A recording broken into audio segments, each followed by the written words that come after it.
Indo British advanced pain clinic నొప్పిమాయం surgery దూరం for appointments 9155515563. Sir మందసాల ఎంతకాలం పనిచేస్తారండి? నేను మందసాలో ఒక 1 year వర్క్ చేశాను. 1 year పనిచేస్తారు కదా. మందసాల టౌన్ లోనే పోలీస్ స్టేషన్. టౌన్ కదా అవును, ఒక మండల హెడ్ క్వార్టర్. సరే, గున్నయ్య గారు కోవా తిన్నారా? గున్నయ్య గారు కోవా ఓకే సార్, అది మేకపాలతో చేస్తారని చెప్పి అది కొద్దిగా ఫేమస్. అక్కడ ఎప్పుడైనా మాకు ఎవరన్నా మా గెస్ట్ వస్తే అదే అడుగుతుంటారు. మేము ఎక్కడికి వెళ్ళి నా గెస్ట్కి అదే ఆఫర్ చేసేవాళ్ళం. అదే మంచిది సార్. ఓకే. తర్వాత మందసాల తర్వాత నర్సన్నపేట వచ్చాను సార్. నర్సన్నపేటలో కొద్ది రోజులు చేశాను 1 year. అది తర్వాత మళ్ళీ ఆ అట్మాస్ఫియర్ ఉన్నదని కాశీబొగ్గకి మళ్ళీ నన్ను వేశారు. మీకు చెప్పాను కదా, శ్రీనివాసరావు గాంధీ ఇష్యూ తర్వాత మళ్ళీ అక్కడ నన్ను వేశారు.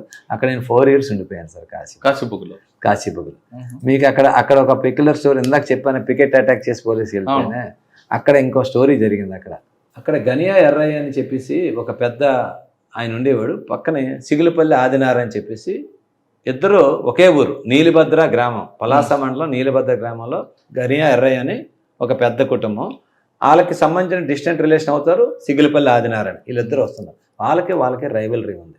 రైవలరీ ఉండడం వల్ల వీళ్ళు బజార్కి వెళ్ళి గనియా ఎర్రయ్య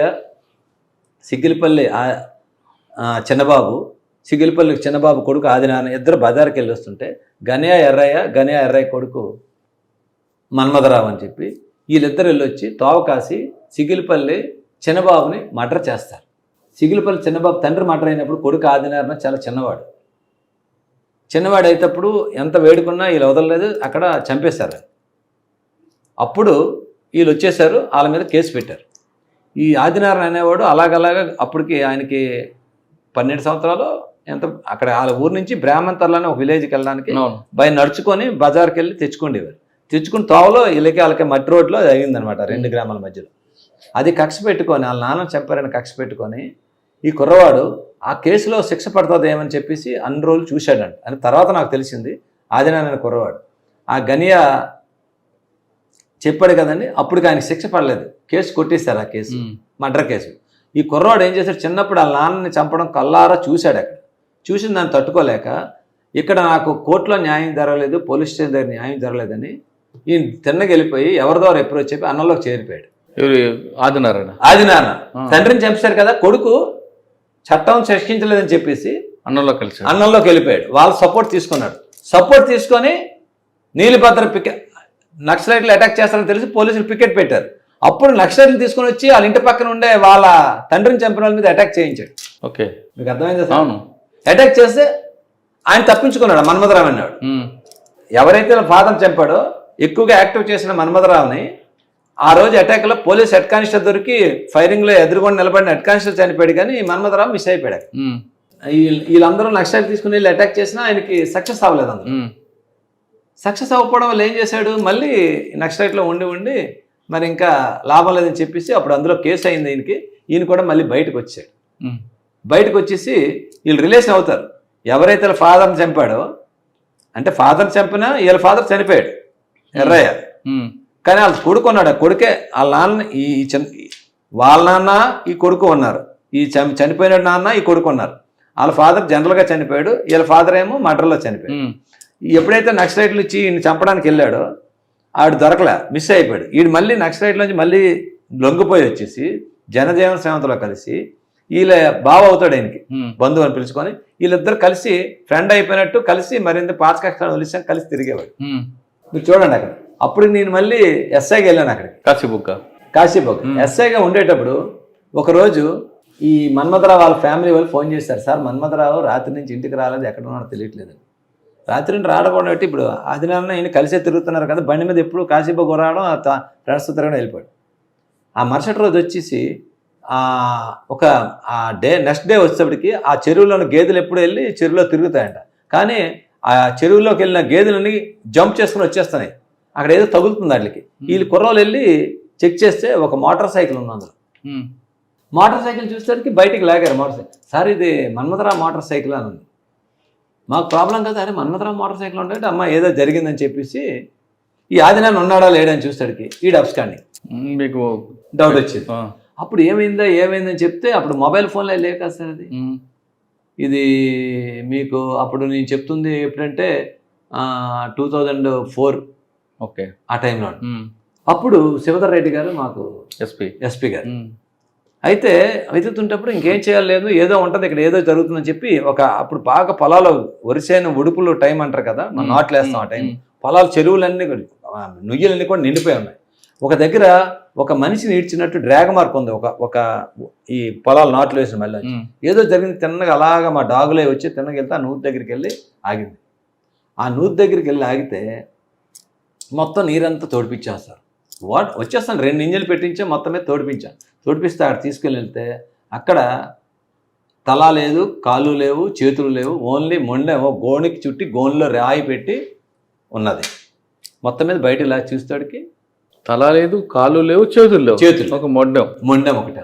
ఆశ్చర్యపోయాను, అర్థమైంది. ఎందుకంటే బాడీ మీద ఆయన పుట్టి మచ్చలు తీసి ఆ ఊరు పక్కనే మళ్ళీ నీలిబద్దలు ఆ మన్మథరావే ఎవరైతే నక్సలైట్లు దీన్ని తప్పించుకున్నాడో ఆ మన్మథరావు తాలూకు ఇది. అదొక పెక్యులర్ స్టోరీ. ఎప్పుడు నేను అది చూడలేదు. మా డిపార్ట్మెంట్ చాలామంది దాని మీద ఎలాగ ఇంక్వెస్ట్ చేయాలి, మొండానికి ఎలాగ ఇంక్వెస్ట్ చేయాలని లీగల్గా కన్సల్ట్ చేసాం. అది అయిపోయి మొండాన్ని పోస్ట్ మార్టం పంపించాం.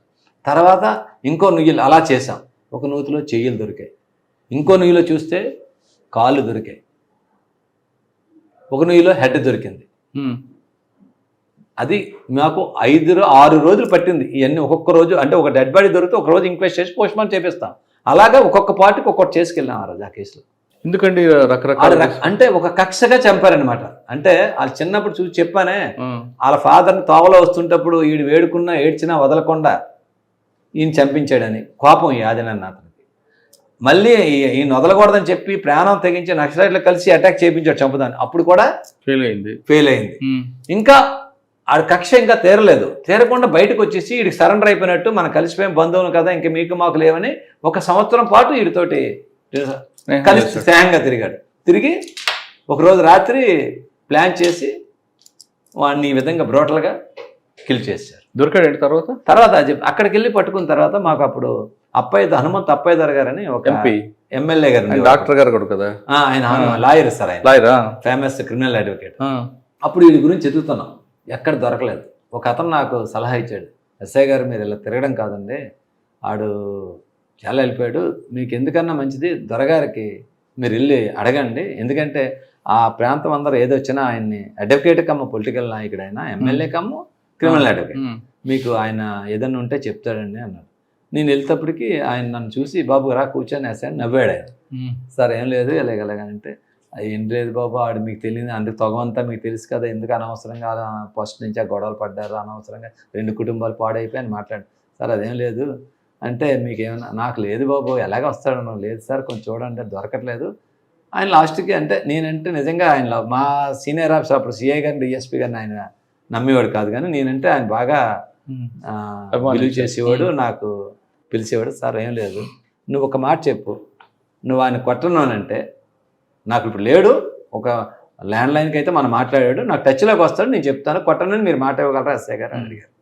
సార్ నేను చెప్తాను సార్ అంటే నాకు మళ్ళీ భయం వేసింది, ఎందుకంటే మళ్ళీ ఎస్పీ గారు మాట్లాడు సార్ వచ్చి ఎందుకు ఆయన కొట్టడం ఎందుకు, మనం ఇన్వెస్టిగేషన్ యాజ్ పర్ లా మనం చేసి పంపిస్తాం, ఓకే నువ్వు తీవండి. అప్పుడు ఆడు ఇంతకుముందు నక్సలైట్లో కలిసి వచ్చాడు, అది కూడా ఒక ట్రాజడీ. మీరు ఒక్కరే వెళ్ళాలి, మీరు ఒక్కరే వెళ్ళి పలానా జంక్షన్ దగ్గరికి వెళ్ళాలి, ఆడొచ్చి మీకు కలుస్తాడు ఆదినారాయణ, మీరు ఒక్కరు తీసుకురాలి. ఇటు ఆడే నక్సలైట్లు కలిపి వస్తాడు ఏదో వస్తాడని చెప్పి నేను వెనకాతలో 4 పెట్టుకుని ఒక పొలాల దగ్గరికి వెళ్ళి, ఎక్కడ శ్రీకాకుళం దగ్గర మనకి ఆర్చ్ ఉంటుంది, కొత్త బ్రిడ్జ్ ఆర్చ్ దగ్గర, ఆర్చ్ దగ్గర అవతల రోడ్డు అవతల హైవే పక్కనే మీరు కారు ఏ నెంబర్లో ఆగుంటారో ముందు చెప్పమన్నారు. ఈయనకి ఎమ్మెల్యే గారు చెప్తే ఈయన చెప్పారు, ఈ కారులో వస్తారు, ఆయన ఒక్కరే ఉంటారు, నువ్వు రాని. మీరు నెంబర్ సార్ రాత్రి 7:30 అవుతుంది, ఆ లైటింగ్లో తిన్న కారు నడిచి వచ్చి నా కాలు పట్టించుకున్నాడు. అటు చెప్పాడు, ఎందుకు ఆదరణ ఎలా చేసామంటే సార్ నేను చిన్నప్పుడు కాలు పట్టుకుంటాను, వాళ్ళ నాన్న ఆగాడు కానీ ఈడే మా నాన్న గొడ్డలతో నరికాడు సార్ మన్మథరావు. అప్పటి నుంచి నేను చేయకుండా మా అమ్మకాయ చూస్తుంటే నాకు ఏడుపు వచ్చేది సార్. వాళ్ళ మదర్ కూడా అండి, వాళ్ళు ఒక నిజంగా సినిమాలో చూస్తాం కదా, జడ కూడా వేయలేదు ఆవిడ. తర్వాత ఈడు మర్డర్ అయిన తర్వాత ఈడు తిరుపతికి వెళ్ళిపోయాడు, ఈడు ఎమ్మెల్యే గారితో మాట్లాడించుకొని తిరుపతి వెళ్ళిపోయాడు. వాళ్ళ మదర్ అప్పుడు జడ వేసుకున్నదంట ఆవిడ. అంత ఎన్ని సంవత్సరాలు పట్టింది చూడండి, దగ్గర ఒక 15 సంవత్సరాలు ఆ విధంగా ఫేస్ చేసి, చిన్నప్పుడు 10-12 సంవత్సరాలప్పుడు తండ్రి మర్డర్ చూసి 25-26 ఇయర్స్ వచ్చిన తర్వాత ఆ తండ్రిని చంపినవాడిని చంపాడు. అంటే పాము పాక కన్నా వీడికి ఎక్కువ ఉంది చెప్పాడు, వచ్చి నాకు చెప్పాడు క్లియర్గా. అప్పుడు ఏం చేశాడు, ఎలా చంపావు చెప్పాడు. అప్పుడు నువ్వు దేంతో చంపావు, ఎడ్లు కట్టావు, అవన్నీ కలిపి ఇంకో చెరువులు వేసాడు. అవి తోడించి మీరు చెప్పారా 6 చెరువులు తోడించారు. మీరు నమ్మరు, వర్షాకాలం నుయ్యిలు 6 ఒక పెద్ద చెరువులాగా ఉంటుంది, అందులో పడేసాడు. ఈ కత్తులు తప్పంచా ఒకటి వ్యాపారం, అవి కూడా దొరికేస్తాయి. నిజంగా అది ఒకటి నాకు సాటిస్ఫై. ఆ కేసు చూశాక ఎలా చంపాడట, ఇంకొక పెక్యులర్, వీడికి ఒక ఫ్రెండ్ ఉన్నాడు, వాడొచ్చి మాకు ఇంక్వెస్ట్లోను ఆడే ఒక పెద్ద మనిషిలా తిరిగాడు. ఎవడు ఈ మనిషిని చంపినాడే, ఈ 5 చేసినప్పుడు వాడే. వీడికి ఆ ఊరోడు కాబట్టి ఫ్రెండ్ అంటాం సార్, అన్యాయం సార్. వీడికి ఫ్రెండ్, వీళ్ళిద్దరు ఫ్రెండ్స్ కదా, వీళ్ళిద్దరు కలిపి ఆడు ఉండేవాడు. మటర్ కేసులు కూడా ఉన్నాడు. ఆడు మాకు పంచాయతీదారులుగా యాక్ట్ చేశాడు. మళ్ళీ చెప్పడం అదొక పెక్యులర్. మళ్ళీ తర్వాత ఆడిని అరెస్ట్ చేసాం. వీడు వచ్చిన తర్వాత చెప్పాడు ఏమేమి జరిగింది, ఎవడు పట్టుకున్నాడు, ఎవడు ఆడు ఒప్పించుకున్నాడు జరిగిందని. అది ఒక కేసు. కానీ కరెక్ట్ మీరు మాట్లాడారు కదా సార్, చంపిన తర్వాత ఒక్కొక్క పార్ట్ ఒక్కొక్క నుయ్యిలో వేయడం అది అంతా ఆడికి దొరకకూడదని రాయలు కట్టేసాడు సార్. ఆడు రాయలు కట్టేసి వేసాడు. కరెక్ట్, బాడీని మొత్తం వేయకుండా పార్ట్ కసి ఆడిని అలా చంపాలని చెప్పి నేను అడిగాం, ఎందుకు అంత మోటలుగా అంటే, సార్ ఇంకా ఆయన మామూలు చంపకూడదు సార్, మా నాన్నని మీకు తెలియదు సార్, నేను కాలు పట్టుకొని ఏడుస్తాను, కాలుతో తన్నేసాడు సార్, నేను పొలంలో తుల్లిపోయాను సార్. అప్పుడు ఆడు 12 సంవత్సరాల బాయ్. అప్పుడు సార్ ఇప్పుడు మీరు అడగలేపారా, ఇదే మన్మథరావు రాజనారాయణని మన్మథరావు కొడుకు మళ్ళీ పొగ పెట్టుకున్నాడు. అదే నేను అడిగాను. ఆడు అన్నాడు సార్, మీరు చంపించండి సార్, నేను వెంకటేశ్వర స్వామి దగ్గరికి వెళ్ళిపోయాను సార్. వెళ్ళిపోయాడు చెన్నై ఎక్కడికి వెళ్ళిపోదాం అనుకున్నాడట. అక్కడ తిరుపతిలో గుండు కొట్టించుకున్నాడు. తిరుపతి వెళ్ళిపోయి చెన్నై సైడ్ ఎక్కడ పనికి వలస వెళ్ళిపోదాం అనుకున్నాను సార్, ఇంకా నాకేముంది సార్, నాకు జీవితం లేదు ఇంకా అలాగా అనుకొని వెళ్ళిపోతే, దొరగారు నీకేం అవ్వదు రా అని చెప్పి నాకు పిలిచారు సార్, మీ గురించి చెప్పారు సార్, కొట్టర్లేని కానీ అంటే వచ్చాను సార్, మీరు చంపేయండి సార్, తప్పు అన్నీ చెప్పారు సార్. తర్వాత కన్విక్షన్ వచ్చిందండి. ఆ కన్విక్షన్ అంటే కేసులో ఈలాలు మళ్ళీ కాంప్రమైజ్ అయిపోయారు. ఇప్పుడు ఉన్నాడు మన్మథరావుకి అన్నయ్య ఉన్నాడు, తేజేశ్వరరావు అని చెప్పేసి. చౌదరి తేజేశ్వరరావు కాదు కదా, తేజేశ్వరరావు కాదు, గనియా తేజేశ్వరరావు అని వీళ్ళ అన్నయ్య ఉన్నాడు. ఆయన కొంచెం ఈ తమ్ముడు పార్టిసిపేట్ చేసి అన్నయ్య లేదు, అయిపోయి 2 కుటుంబాల్లో ఈడు చంపుకున్నాడు మీ నాన్నని, నువ్వు వీళ్ళు చేస్తావు, ఇప్పటికైనా కలిసి ఉన్నాడు ఏదో వాళ్ళు మాట్లాడుకున్నారని విన్నాను. తర్వాత కానీ ఇప్పటికి తగ్గిద్దా ఇంకొంత కంటిన్యూ? మరి ఇప్పటికైతే ఆదినాన్న వాళ్ళు అక్కడ ఉన్నారు, కానీ నాకు తెలిసి 2 ఫ్యామిలీస్కి కూడా దాని టేస్ట్ చూస్తారు. ఎక్కడి వరకు వెళ్ళిపోయారు చూసారు కదా, మావోయిస్టులు తీసుకొచ్చి అటాకులు చేసుకున్నాం, అంతవరకు వెళ్ళిపోయారు ఆ ఇష్యూ. మీకు అర్థమైంది కదా స్టోరీ. అది ఆ స్టోరీ ఒకటి నాకు కాశీబొగ్గలో ఒక ఎక్స్పీరియన్స్ సార్.